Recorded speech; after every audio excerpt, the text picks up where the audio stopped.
കോയമ്പത്തൂർ നെഹ്റു സ്റ്റേഡിയത്തിൽ എത്തിയിരിക്കുകയാണ്. ഇവിടെ 11-ാം നമ്പർ ഗേറ്റിൻ്റെ അടുത്താണ്. ഇവിടെ കൂടെയാണ് നമ്മൾ കയറാൻ പോകുന്നത്. ഒരുപാട് ഹിസ്റ്ററി പറയാനുള്ള ഒരു സ്റ്റേഡിയമാണ് കോയമ്പത്തൂർ നെഹ്റു സ്റ്റേഡിയം. നമുക്കറിയാം 92-ലെ സന്തോഷ് ട്രോഫിയൊക്കെ നമ്മുടെ VP സത്യൻ ക്യാപ്റ്റനായിരുന്ന സമയത്ത് ഈ സ്റ്റേഡിയത്തിൽ വെച്ചാണ് നമ്മൾ നേടിയിട്ടുള്ളത്. ഏതായാലും മത്സരം തുടങ്ങാൻ ഇനി 1 മണിക്കൂറും കൂടി ഉണ്ട്. നമ്മളിപ്പം റെയിൽവേ സ്റ്റേഷനിൽ വന്നതിന് ശേഷം ഫുഡൊക്കെ അടിച്ച് വെച്ച് കഴിഞ്ഞാൽ റെസ്റ്റൊക്കെ എടുത്ത് ഇങ്ങനെ നിൽക്കുകയായിരുന്നു. ഏതായാലും ഇനിയിപ്പോൾ നമുക്ക് കളി കാണാൻ പോകാം. കളിയിനകത്ത് സ്റ്റേഡിയത്തിനകത്ത് ഫാൻസും കാര്യങ്ങളൊക്കെ കാണാം. നമുക്ക് അവരെയൊക്കെ ഒന്ന് കാണുകയും സംസാരിക്കുകയൊക്കെ ചെയ്യാം.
റേസ് പ്രതീക്ഷിച്ച് വന്ന ചെന്നൈ സിറ്റിക്ക് ആദ്യ മിനിറ്റിൽ തന്നെ ഒരു പ്രഹരം ലഭിച്ചിരിക്കുകയാണ്. 3-ാമത്തെ മിനിറ്റിൽ തന്നെ മിനർവ പഞ്ചാബ് ഗോൾ അടിച്ചിരിക്കുകയാണ്.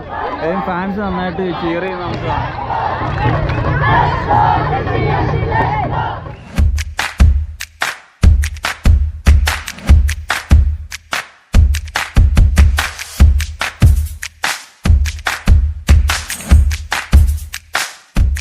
വളരെ പോസിറ്റീവായിട്ടുള്ള കാര്യം എന്താണെന്ന് വെച്ചാൽ ഇവർ ഫാൻസ് ഫുൾ ടൈം സ്റ്റാൻഡ് ചെയ്തുകൊണ്ടിരിക്കുന്നതാണ് കാണുന്നത്.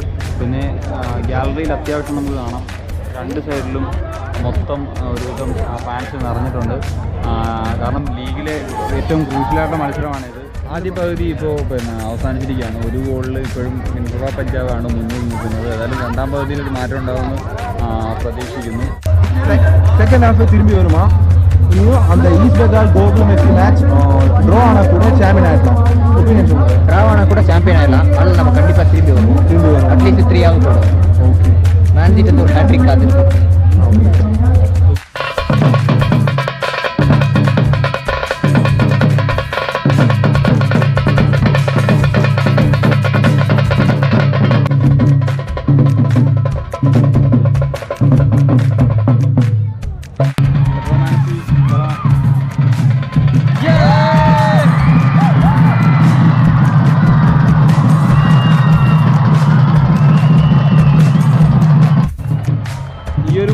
പെട്രോമാൻസി ഗോൾ സ്കോറർമാരുടെ കാര്യത്തിൽ 1-ാം സ്ഥാനത്ത് വില്ലിസ് ക്ലാസ് കടത്തിവിട്ടി 1-ാം സ്ഥാനം.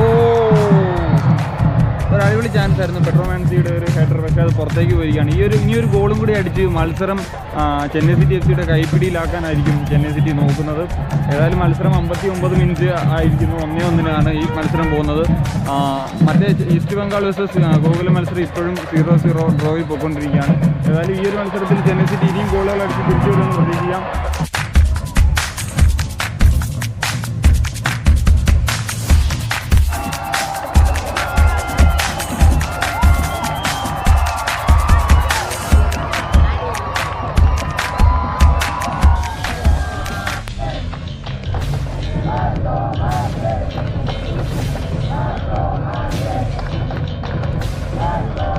ചെന്നൈ സിറ്റി FC 2-ാമത്തെ ഗോൾ അടിച്ച് 2-1 ഇപ്പോൾ മുന്നിലെത്തിയിരിക്കുകയാണ്.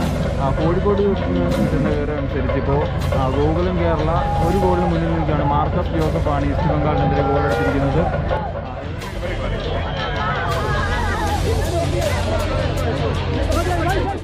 ഇപ്പം നിലവിൽ ഈസ്റ്റ് ബംഗാൾ 2 ഗോളുകൾ അടിച്ചിട്ടുണ്ട്. 2-1 ആയിരിക്കുകയാണ് അവിടുത്തെ കളി. ഈ മത്സരവും 2-1 ചെന്നൈ സിറ്റി മുന്നിൽ നിൽക്കുകയാണ്. ഏതായാലും ഈ ഒരു മത്സരത്തിൽ ചെന്നൈ സിറ്റി ഈ ഒരു സ്കോർ നില പാലിച്ചില്ലെങ്കിൽ ഈസ്റ്റ് ബംഗാളിൽ കിരീടം കൊണ്ടുപോകും. അല്ലെങ്കിൽ നമുക്കിവിടെ ഒരു ചാമ്പ്യൻസ് ആഘോഷം കാണാൻ സാധിക്കും. 3-ാമത്തെ ഗോൾ അടിച്ച്